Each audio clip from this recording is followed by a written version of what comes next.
Today we're going to look at the derivatives of the exponential function e to the x and other exponential functions like any constant a to the power of x. But before we can prove any rules for that, we need to first take a look at this graph of e to the x minus 1 over x. So this is that graph, the graph of f of x. And what we're going to be interested in is the limit as x approaches 0 of this function, e to the x minus 1 over x. And unfortunately, with the things we've learned so far in this class, we don't actually have a way to be certain of what this limit is. Yeah, you need to use a Taylor series or L'Hopital's rule or something like that to find the value of this limit. And so the best we can do is take a look at the graph, and it does certainly appear that as we approach 0 from both the left and the right side, the y values of this function are approaching 1. And indeed, this limit is equal to 1. There is a relatively straightforward way to prove it using L'Hopital's rule. So we'll take a look at that another day. But we're going to need to use this result as we go in and try to figure out what the derivative of y equals e to the x is. And so just like all of the other derivatives we've proven for the first time, we're going to do a limit as h approaches 0 of f of x plus h, so e to the x plus h minus f of x, e to the x, all over h. And the first thing that we're going to do with this is we're going to rewrite e to the x plus h using exponent rules as e to the x times e to the h.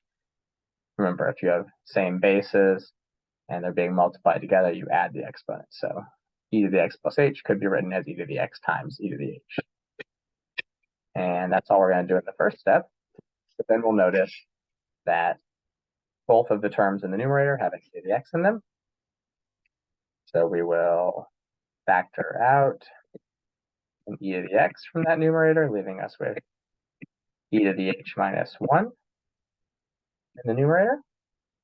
And now we can separate this into two different limits. So limit as h approaches 0 of e to the x times a limit as h approaches 0 of e to the h minus 1 over h.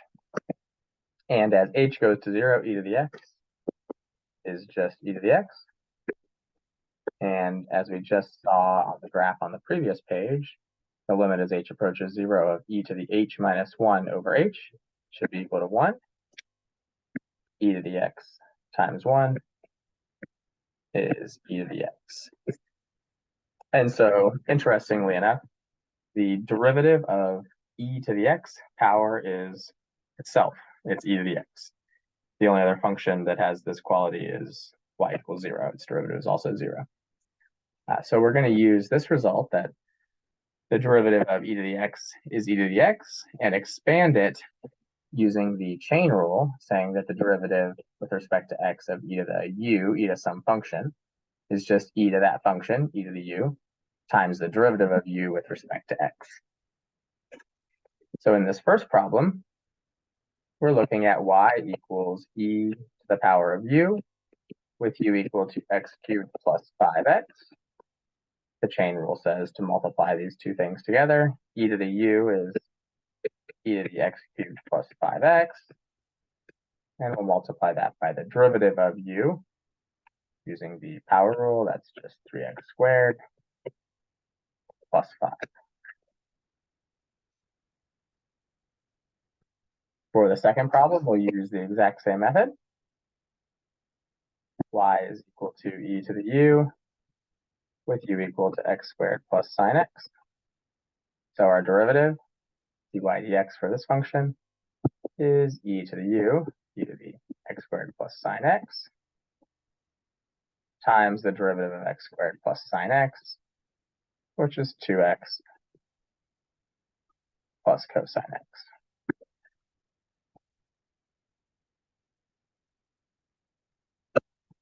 The next derivative that we're going to look at is the derivative of y equals a to the power of x.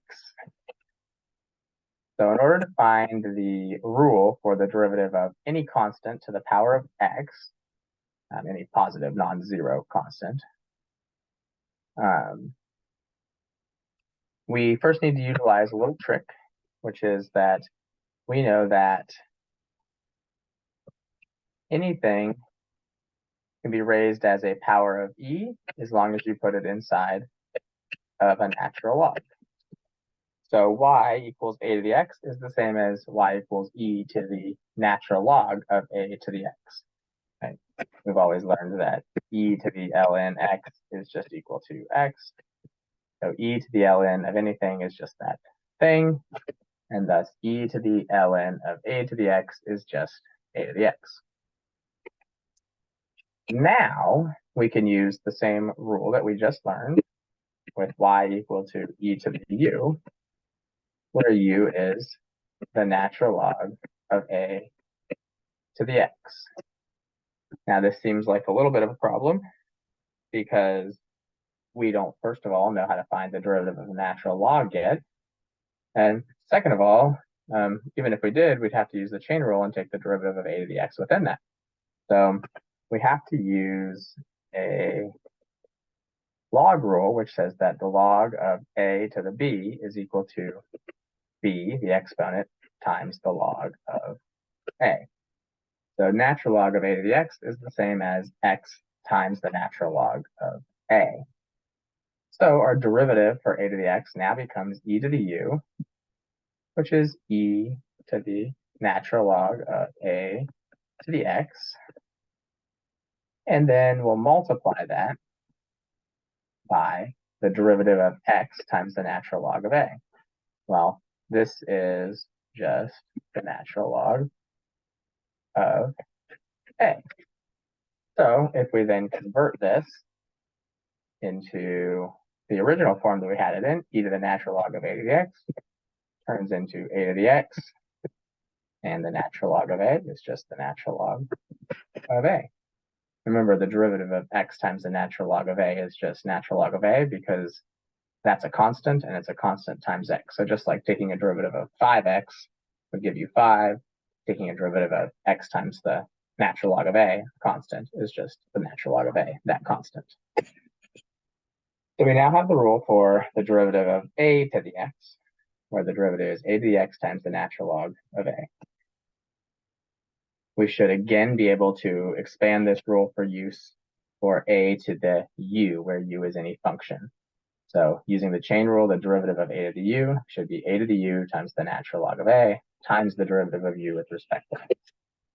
So here we have y equals 3 to the u with u equal to sine x, telling us that the derivative ought to be 3 to the u, or 3 to the sine x, times the natural log of 3 times the derivative of sine x. And the derivative of sine x is cosine x.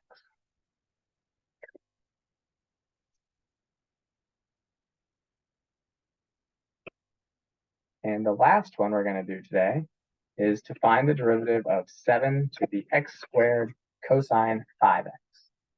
So once again, this is y equals 7 to the u with u equal to x squared times the cosine of 5x. So our derivative ought to be 7 to the u, or 7 to the x squared cosine 5x, times the natural log of 7 times the derivative of x squared cosine 5x. And x squared cosine 5x is a product of two functions, so in order to find its derivative, we'll have to use the product rule.